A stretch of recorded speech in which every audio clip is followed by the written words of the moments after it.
Tell me about wheelchair rugby. It used to be called Murderball, but you can't really market Murderball to corporate sponsors. We've been hearing about a rivalry between the U.S. and Canadian quad rugby team. You guys are really out there going after each other. We have a reputation of always staying on top and always winning gold, so we don't want to be the first team to let it, to let our country down. We tried to make a movie that would sort of smash all the stereotypes about quadriplegics, and so we chose this sport that incorporates smashing wheelchairs. But really, the heart of the movie is about what it's like to become a quadriplegic, and the sport is kind of the gotcha.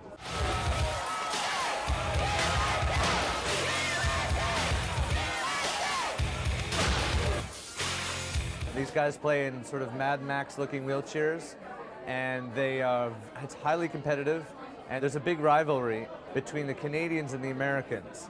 And this has been going on for a while, but it's particularly been shaken up by the fact that one of the best American players went over to the Canadian side to go coach the Canadians.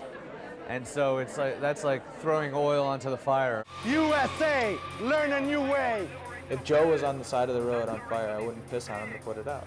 Jack him up, jack him up. Pick it up, pressure, pressure, pressure.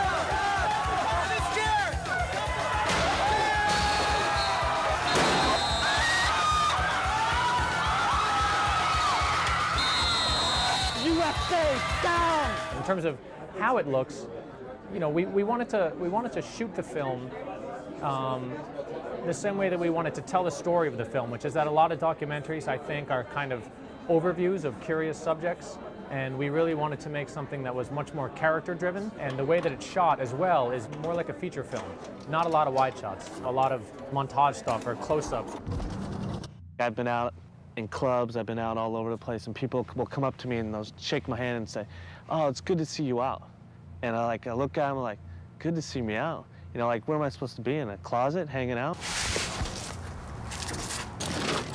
What I can do, but probably people don't think I can do, is I can cook and I can drive. I might not be a great cook, I might not be a great driver, but I can do both. The truth is, most people, when they come into contact with disabled people, don't know how to talk to them and don't know how to approach them and walk the other way. And these were things that we had problems with too. When Dana and I first met Bob, who has no arms and no legs, we didn't know what to do. Should we shake his arm?